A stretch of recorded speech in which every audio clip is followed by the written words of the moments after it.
Hey guys, it's once again Saturday, and that means I get to talk to you about an episode of a superhero animated series. And today, I'm talking about the Batman Beyond episode, Meltdown. If you haven't seen the episode, I will be spoiling it, so if you like or dislike spoilers, then do what you need to do now before I get into the meat of this video.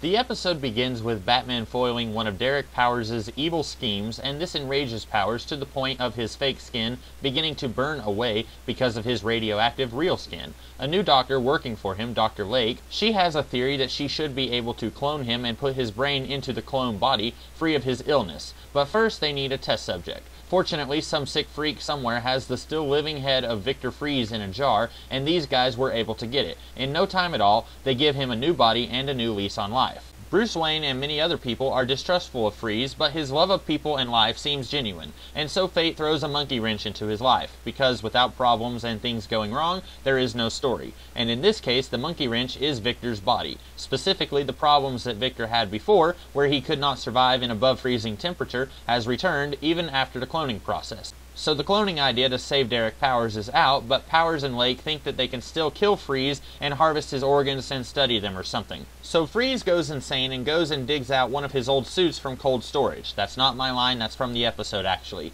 He brings down the entire building after killing Dr. Lake, and it is heavily implied that he died himself in the destruction. Terry and Bruce have their Boston legal moment, cue credits. Much like the episode Golem, this episode doesn't have much Batman in it. But unlike Golem, I feel like it works here. One, Mr. Freeze is a very well-known Batman villain, largely thanks to the people who make this show from their work on Batman the Animated Series. So this episode automatically feels more like a Batman story because one of the characters this episode focuses on is a cornerstone of Batman's rogues gallery. That may sound like a backhanded slap to Willie Watt from Golem, but it's not meant to be. It's just that Freeze is much more well-known as a villain, so when an actual Batman villain is the central focus of this episode, that makes the absence of Batman not seem as noticeable to me.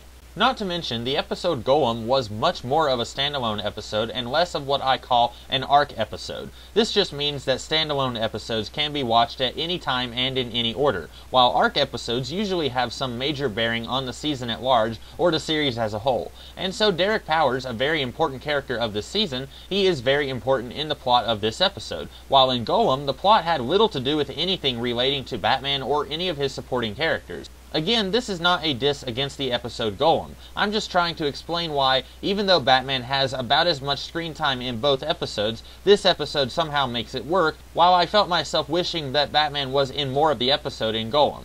One thing I thought I'd be more against than I actually was the appearance of Victor Freeze himself. Throughout the commentaries and extra features in the box sets for this series, the creators kept talking about when creating the villains for the new Batman, they did not want to just do future versions of Penguin or Riddler, etc. Now, arguably, they did that anyway. Many have said that characters like Tin from the Royal Flush Gang and Spellbinder are thinly disguised villains from the original Batman, and they'd be right. And then some of the other villains, like Blight and Ink, they have similar powers to some of Batman's older villains, even if their characterizations are quite different.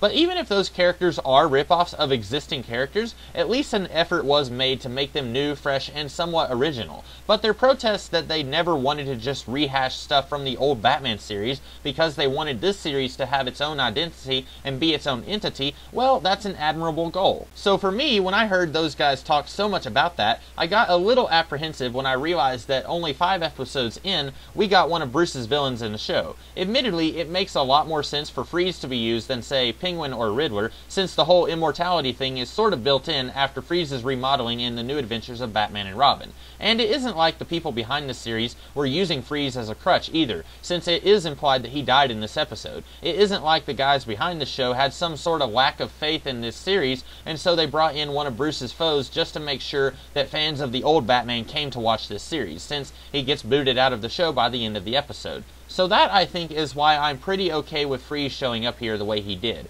Now, we will get some more episodes in the future that feature some of Bruce's enemies, and I may have entirely different reactions to how they were used, but I'll cross that bridge when I get to it.